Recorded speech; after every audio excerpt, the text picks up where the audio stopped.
Don't ask, I have no idea why I'm wearing this. It was just there on the side and I thought, why not? And the other alternative was Leo.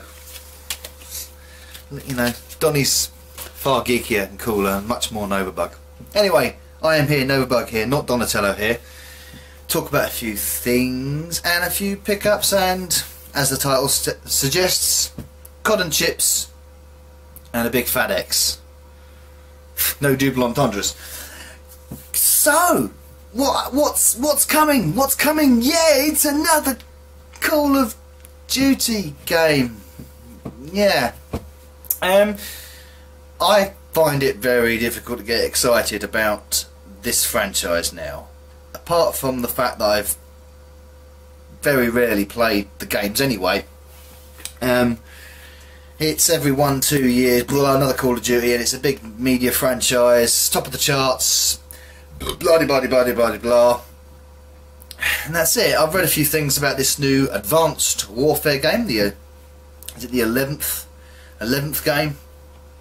11th primary game on the major consoles. And it looks the same old stuff. Again, it's just FPS bobbins. The things that I've read so far is nothing that I haven't been surprised by. This is, you know, you should always never assume, going by past experiences or past reviews or whatever you know or whatever you think or judge the franchise to be. But everything I guessed, I was kind of right before I read reviews, saw reviews, and all that kind of stuff. I mean, the first sour pill that I really got was Day Zero, the Day Zero release, where you get double experience points and 2 bonus exclusive weapons. Now, I'm pretty sure that these weapons are going to be available via a microtransaction, probably at somewhere down the line. That's how they normally work, don't they, these things? And I did read, obviously, the thing about the game engine that runs it apparently is brand new. It is a new game engine, which is what the previous game, Ghosts, wasn't. But they said it was, but it wasn't. Whether it is or not, I don't know whether I could tell the difference. I'd leave it to a more experienced first-person shooter fan to judge on that. I'm not going to judge it in that respect. I'm just here to say I'm not excited by it. So I'm kind of sort of like, I mean, it's not coming to the Wii U, so no big loss for the Wii U there, personally for me. Maybe for sales it could be, but it's not the sort of game that the Wii U needs, I don't think. It's not that kind of console.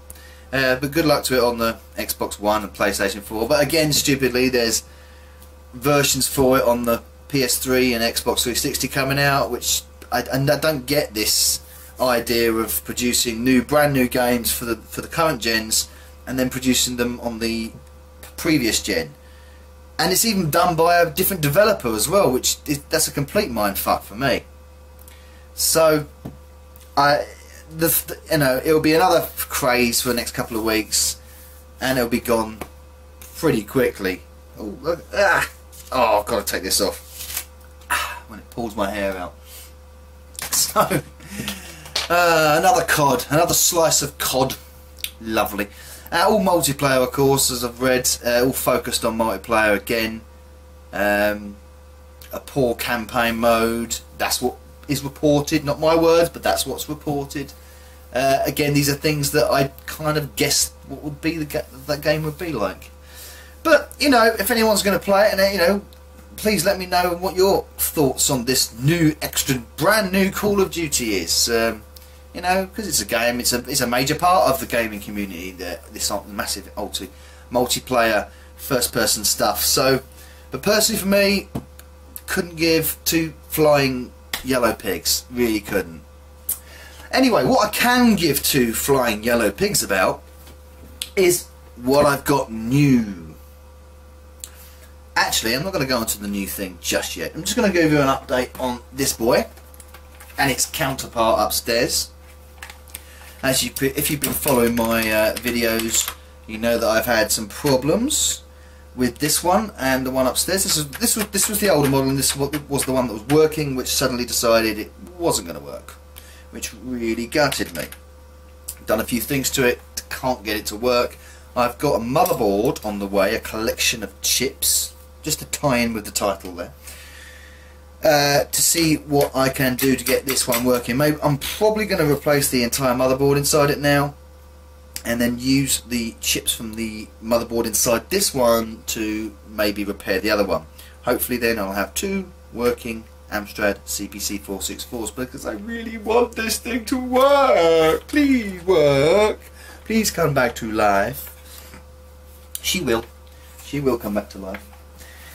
In the meantime, I picked up a new console. Well, not a new console, but a console that I've never had, and I've just spoken about them. And I said it was one of the consoles I wanted to get at some point because I've never experienced it and would like it in the collection. And a friend of mine, an old boss friend of mine. Oh, sorry, I just pulled a muscle picking it up. It's an original Xbox, so I can do some weights. I never realised how humongous this thing is. It's ginormous. But out of the Xbox designs, you know, this is still my favourite Xbox design visually, certainly, because I do like this massive X. I like that. It's nice. It's a good looking piece of kit. It's bloody heavy and it's huge. Excuse me. Got this little DVD thing on the front. I think you've got to have that to get it to play DVDs. Is that right? Not sure. I am very novice, very a noob when it comes to Xbox. So, but I've got it. It does work. Turned it on. Haven't got any games for it, he says. But I have, because I went out and bought my first ever Xbox game. And I was kind of out and about in the charity shops, and I was just looking for any old Xbox game, and I found several that were just battered, or the discs were knackered, no cases. I thought, now I want a decent condition one, at least, no matter what it was. But since this says on it only on Xbox, Top Spin Tennis, and it's got all the you know, the famous players of the day as well, so it's an endorsed one, and it's in really good condition. The disc is really good, and it's got the instructions. So I thought, why not? I do like my tennis games. I do like a good tennis game, so I don't know whether this is any good, but it's my first Xbox game. I have broken my Xbox Cherry with a big tennis ball pop. Anyway, oh, the other thing I couldn't get over as well, because I'm so behind the times when it comes to, you know, I've never been an Xbox person, so this is all new for me. And I remember playing on this yonks ago, but I couldn't remember how fucking big that is. Do they call this one the Duke? The original Xbox controller. Crikey, it's just like its parent, isn't it? It's bloody huge. It's pretty comfortable in the hand. I like the triggers. But this button, I don't like this button configuration. What are these 2 buttons doing here? I think that I think it was Engelbert III who mentioned get the smaller controller, the S controller, is it called? Get that. I will do at some point. I've got 2 of these with that, by the way. The D-pad is abysmal. I haven't played. I'm probably not even going to bother using the D-pad on a game, because I can already feel that is really chunky and clunky and anything else ending in Y. But apart from that, it's an interesting piece of kit, and I'm quite happy and excited to have it. I am definitely chuffed with the price I paid for it. You know how much I paid for it? Zero. Nothing. It was going to be £20.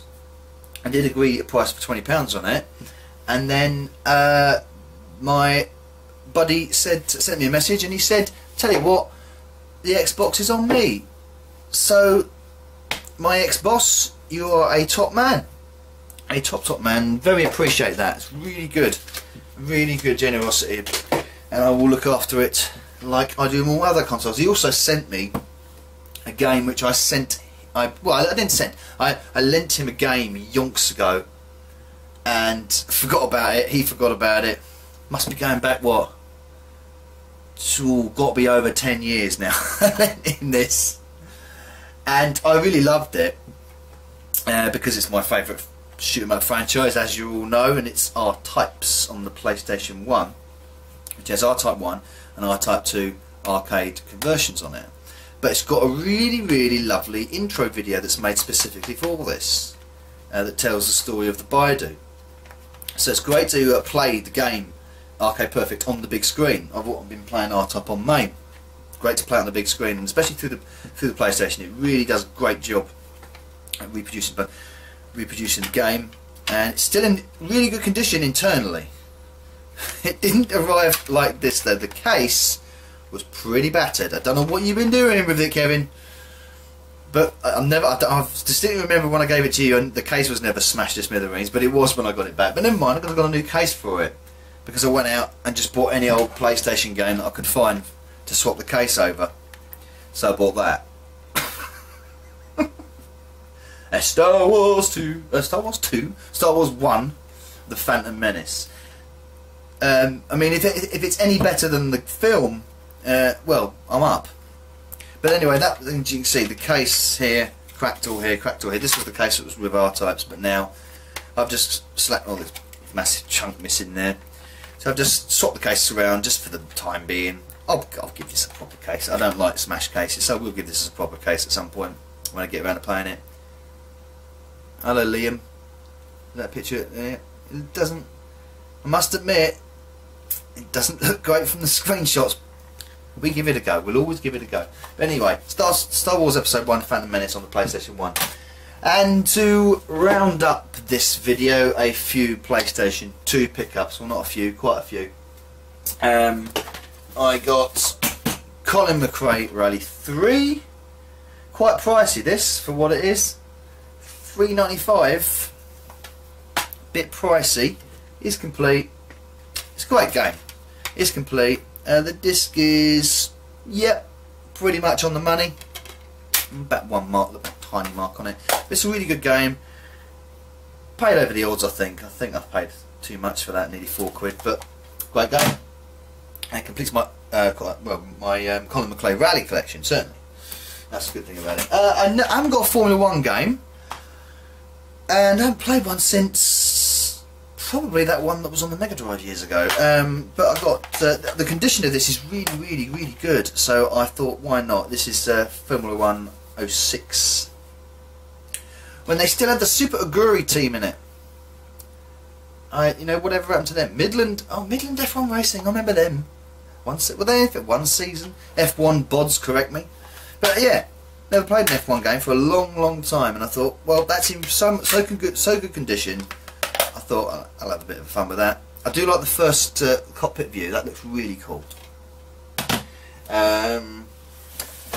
I also got, again, this was in the same shop as Formula 1, which I think Formula 1 was £1, by the way, which was Tony Hawk's Underground 2.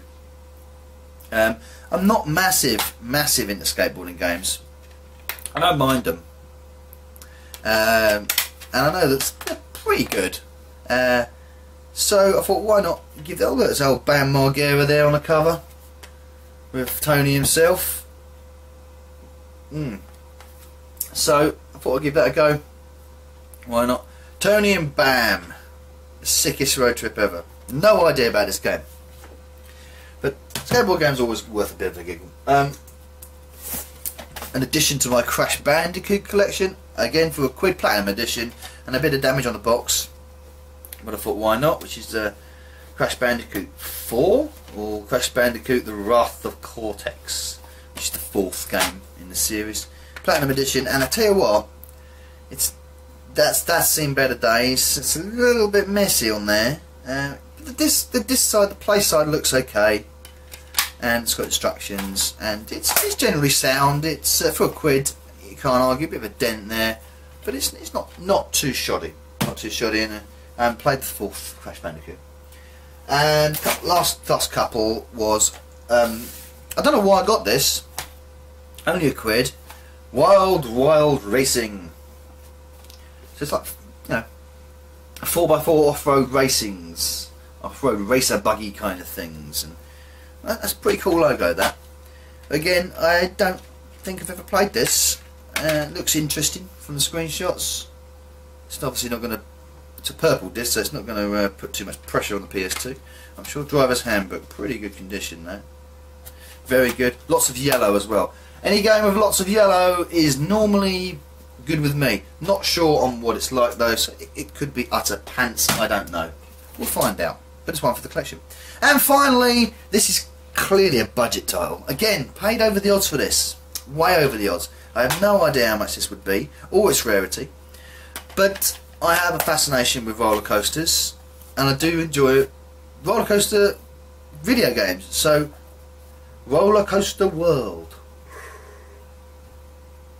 And the idea of SimCity, for instance, is one of my favourite ever games, and the idea of building and managing your own theme park, or roller coaster in this case, appeals to me. It really does. It might be deathly boring to a lot of people, but for me it's really good. I've got Thrillville on the Wii. I really enjoyed that. It's flawed in a lot of ways, but I really enjoy it. And I thought, well, I've never seen one for the PlayStation 2, especially this one. So it looks like a, I mean, let's put it in, it's by Renderware. It looks pretty snazzy. Renderware don't, you know, yeah. But again, I paid quite a few quid, you know, paid £4 for this, so I think maybe over the odds for that. No, but box instructions and disc, okay. Okay, it's not A1, but it's okay. It'll definitely play. So, quite a few pickups this last month. An Xbox, some chips coming for the Amstrads to get them going. My first ever Xbox game. And as always, when I do a pickup video, or part of a pickup video, should I say, a crap load of PlayStation stuff. One day, I'll probably get a SNES game or a Mega Drive game at one point. I haven't done one for ages, have I? That's me waffling done, I think, for this evening. I've got a video coming up with a brilliant present that I got sent for my birthday. A fantastic present. Watch this space for that. Head blown on that one. So that'll be coming up next on a Waffle near you, on a Novabug channel near you. So until then, guys, thank you very much for watching this person talking crap about video games, and I will see you soon. Thank you very much, Nova Bug.